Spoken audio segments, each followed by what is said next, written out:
Hello friends, ഇന്ന് നമ്മൾ നോക്കാൻ പോകുന്നത് 7th സ്റ്റാൻഡേർഡ് ദീപകം ടെക്സ്റ്റ് ബുക്കിൻ്റെ സെക്കൻഡ് ചാപ്റ്ററായ നിത്യം പിബാമഹ സുഭാഷിതരസം എന്ന ചാപ്റ്ററിൻ്റെ സെക്കൻഡ് പാർട്ടാണ്. ഫസ്റ്റ് പാർട്ട് ഓൾറെഡി അപ്ലോഡ് ചെയ്തിട്ടുണ്ട്. അതിൻ്റെ ലിങ്കും ഞാൻ എന്നോടൊപ്പം ആഡ് ചെയ്തേക്കാം. ഓക്കെ, അപ്പം നമുക്ക് നോക്കാം. യഹ പഠതി ലിഖതി പശ്യതി പരിപൃച്ഛതി പണ്ഡിതാനുപാശ്രയതി തസ്യ ദിവാകരകിരണൈഃ നളിനീദലമിവ വിസ്താരിത ബുദ്ധി. പദച്ഛേദം നോക്കാം. യഹ പഠതി ലിഖതി പശ്യതി പരിപൃച്ഛതി പണ്ഡിതാൻ ഉപാശ്രയതി തസ്യ ദിവാകരകിരണൈഃ നളിനീദലം ഇവ വിസ്താരിത ബുദ്ധി. അന്വയം നോക്കാം. യഹ പഠതി ലിഖതി പശ്യതി പരിപൃച്ഛതി പണ്ഡിതാൻ ഉപാശ്രയതി ച തസ്യ ബുദ്ധിഃ ദിവാകരകിരണൈഃ നളിനീദലം ഇവ വിസ്താരിത ഭവതി. ആരാണോ പഠിക്കുക, എഴുതുക, ഒബ്സർവ് ചെയ്യുക, ചോദിക്കുക, പണ്ഡിതരായ ആൾക്കാരുടെ ഒപ്പം ഇരിക്കുക, അങ്ങനെയുള്ളവരുടെ ബുദ്ധി സൂര്യൻ്റെ കിരണത്താൽ താമര വിരിയും പോലെ ആയിത്തീരുന്നു. ഭാവാർത്ഥം നോക്കാം. അസ്മാഭിഃ ആത്മവികാസായ സർവദാ ശ്രേഷ്ഠജനൈഃ സഹ സംഗതിഃ വാസശ്ച കർത്തവ്യ. നമ്മൾ എന്ത് ചെയ്യണം? സെൽഫ് ഡെവലപ്മെൻറ്റിന് വേണ്ടി എപ്പോഴും ശ്രേഷ്ഠ ജനങ്ങളോടൊപ്പം ആയിരിക്കണം കോപ്പറേറ്റ് ചെയ്യേണ്ടത്, താമസിക്കേണ്ടത്, അവരോടൊപ്പം ആയിരിക്കണം കൂടേണ്ടത്. യതോ ഹി യഹ നിരന്തരം പഠതി അർത്ഥാത് സ്വാധ്യായം കരോതി.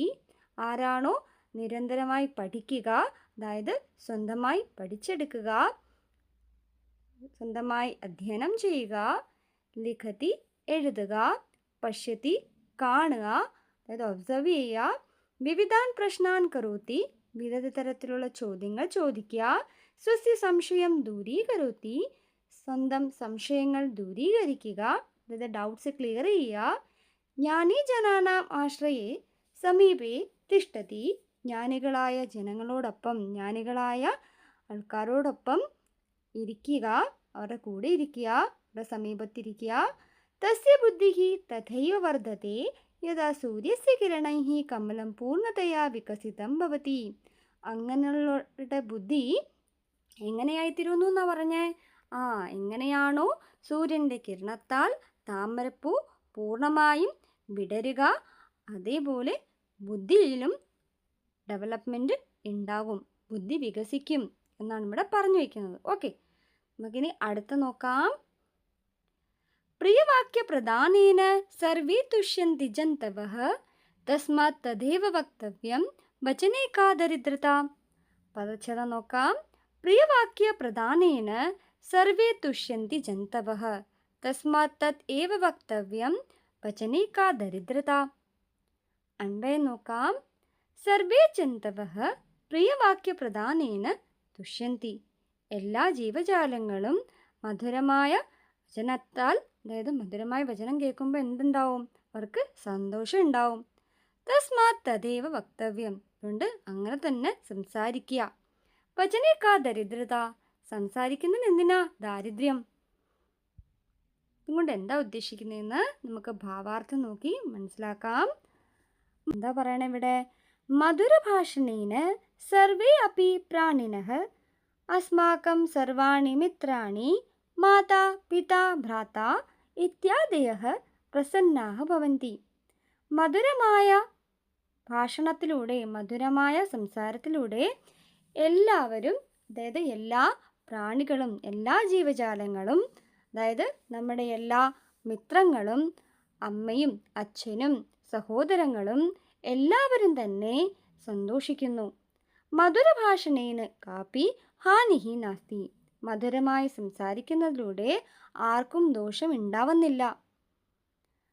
അതഃ, അതുകൊണ്ട് തന്നെ സർവദാ മധുരഭാഷണം ഏവ കരണീയം.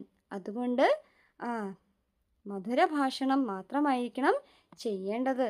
അതായത് അതുകൊണ്ട് തന്നെ എല്ലാവരും എന്താണ്, എപ്പോഴും നല്ല രീതിയിലായിരിക്കണം സംസാരിക്കേണ്ടത്, പൊളൈറ്റായിട്ട്, അതായത് ആർക്കും വിഷമം വരാത്ത രീതിയിൽ വേണം സംസാരിക്കാൻ. മധുരഭാഷണേ കഥാപി സങ്കോചഃ ന കരണീയഃ. നന്നായി സംസാരിക്കുന്നതിൽ യാതൊരുവിധ സങ്കോചവും കാണിക്കരുത്. അടുത്ത നോക്കാം. ആലസ്യം ഹി മനുഷ്യാണാം ശരീരസ്ഥോ മഹാൻ റിപുഃ നാസ്ത്യുദ്ധമസമോ ബന്ധുഃ കൃത്വാ യം ന അവസീദതി. പദച്ഛേദം നോക്കാം. ആലസ്യം ഹി മനുഷ്യാണാം ശരീരസ്ഥഃ മഹാൻ റിപുഃ ന അസ്തി ഉദ്ധമസമഃ ബന്ധുഃ കൃത്വാ യം ന അവസീദതി. അന്വയം നോക്കാം. ആലസ്യം ഹി മനുഷ്യാണാം ശരീരസ്ഥഃ മഹാൻ റിപുഃ അസ്തി. ആലസ്യം തന്നെയാണ്, അതായത് അലസതയാണ് മനുഷ്യ ശരീരത്തിൽ നിലകൊള്ളുന്ന ഏറ്റവും വലിയ ശത്രു. ഉദ്ധമസമഃ ബന്ധുഃ നാസ്തി. പരിശ്രമം പോലെ ഒരു മിത്രമില്ല. ജനഃ യം ഉദ്ധമം കൃത്വാ ന അവസീദതി. അതായത് ജനങ്ങൾ പരിശ്രമിക്കുന്നതിലൂടെ ദുഃഖിക്കുന്നില്ല. പരിശ്രമം ചെയ്യുന്നു എന്ന് പറഞ്ഞിട്ട് ദുഃഖിക്കുന്നില്ല. ഭാവാർത്ഥം നോക്കാം. ഒന്നുകൂടി ക്ലിയർ ആവും. ആലസ്യം ഏവ മനുഷ്യസ്യ ശരീരേ വിദ്യമാനഃ മഹാൻ ശത്രുഃ അസ്തി. അലസത തന്നെയാണ് മനുഷ്യ ശരീരത്തിൽ നിലകൊള്ളുന്ന ഏറ്റവും വലിയ ശത്രു. തത് ഏവ അസ്മാകം കാര്യസ്യ സമ്പാദനേ അവരോധകം ഭവതി. അത് നമ്മുടെ കാര്യത്തിൽ, അതായത് അത് നമ്മൾ ചെയ്യുന്ന കാര്യങ്ങളിൽ തടസ്സം ഉണ്ടാക്കുന്നു. പരിശ്രമഃ ഏവ അസ്മാകം വാസ്തവികം മിത്രമസ്തി. പരിശ്രമം തന്നെയാണ് നമ്മുടെ യഥാർത്ഥ മിത്രം. യഹ പരിശ്രമം കരോതി സഹ കദാപി ദുഃഖം ന പ്രാപ്നോതി. ആരാണോ പരിശ്രമിക്കുക അവനൊരിക്കലും ദുഃഖിക്കില്ല, അവനൊരിക്കലും ദുഃഖം പ്രാപിക്കില്ല. അതായത് ആരാണോ കൂടുതൽ ഹാർഡ് വർക്ക് ചെയ്യുക അവനൊരിക്കലും ദുഃഖിക്കേണ്ടി വരില്ല. ഓക്കെ, ഇനി നമുക്ക് അടുത്ത സുഭാഷിതം നോക്കാം. അഷ്ടാദശ പുരാണേഷു വ്യാസസ്യ വചനദ്വയം പരോപകാരഃ പുണ്യായ പാപായ പരപീഡനം. പദച്ഛേദം നോക്കാം.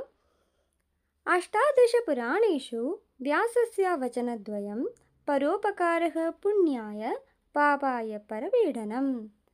അന്വയം നോക്കാം. അഷ്ടാദശ പുരാണേഷു വ്യാസസ്യ വചനദ്വയം അസ്തി. പരോപകാരഃ പുണ്യായ പരപീഡനം പാപായ ച ഭവതി. 18 പുരാണങ്ങളിൽ വ്യാസൻ്റെ 2 വചനങ്ങളുണ്ട്. പരോപകാരം പുണ്യത്തിനു വേണ്ടിയും പീഡനം പാപത്തിനു വേണ്ടിയുമാണ്. അതുകൊണ്ട് എന്താണ് അർത്ഥമാക്കുന്നത്? മഹർഷേഃ വേദവ്യാസസ്യ അഷ്ടാദശ പുരാണാനാം സാരഃ വചനദ്വയേ അസ്തി. മഹർഷി വേദവ്യാസൻ്റെ 18 പുരാണങ്ങളിലെ സാരം എന്ന് പറയുന്നത് 2 വചനങ്ങളാണ്. പരേഷാം ഉപകാരേണ പുണ്യം ഭവതി.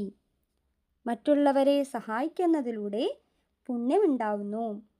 പരേഷാം പീഡനേന പാപം ഭവതി ഇതി.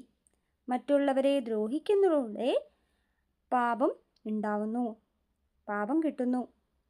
അതഃ അതുകൊണ്ട് തന്നെ അസ്മാഭിഃ സർവദാ നമ്മൾ എല്ലാവരും പരോപകാരഃ കരണീയഃ. പരോപകാരമായിരിക്കണം ചെയ്യേണ്ടത്. അന്യേഷാം പീഡനം കഥാപി ന കരണീയം. മറ്റുള്ളവർക്ക് ദ്രോഹം വരുന്നതൊന്നും തന്നെ ഒരിക്കലും ചെയ്യാൻ പാടില്ല. അപ്പോൾ എല്ലാവർക്കും ഈ ചാപ്റ്ററിൻ്റെ എക്സ്പ്ലനേഷൻ ക്ലിയർ ആയെന്ന് കരുതുന്നു. ഏതെങ്കിലും വേർഡിൻ്റെ അർത്ഥം മനസ്സിലാവുന്നില്ല എന്നുണ്ടെങ്കിൽ കമൻറ്റിലൊന്ന് മെൻഷൻ ചെയ്താൽ മതി, അത് ഞാൻ ക്ലിയർ ആക്കി തരാം. ഓക്കെ, അപ്പോൾ എല്ലാവർക്കും ഈ ചാപ്റ്റർ മനസ്സിലായെന്ന് കരുതുന്നു. എല്ലാവർക്കും ഈ വീഡിയോ ഇഷ്ടമായ ഉറപ്പായും ലൈക്ക് ചെയ്യുക, കമൻറ്റ് ചെയ്യുക, ഷെയർ ചെയ്യുക, സബ്സ്ക്രൈബ് ചെയ്യുക. സബ്സ്ക്രൈബ് ചെയ്യുമ്പോൾ സൈഡിലൊരു ബെല്ലൈക്കൺ ഉണ്ടാവും, അതും കൂടെ ഒന്ന് എനേബിൾ ചെയ്യുക, ഓൾ എന്ന ഓപ്ഷൻ കൊടുക്കുക. എന്നാൽ മാത്രമേ ഞാൻ ഇനി വീഡിയോസ് ഇടുമ്പോൾ നിങ്ങൾക്ക് നോട്ടിഫിക്കേഷൻ കിട്ടുകയുള്ളൂ. Thank you. Keep supporting.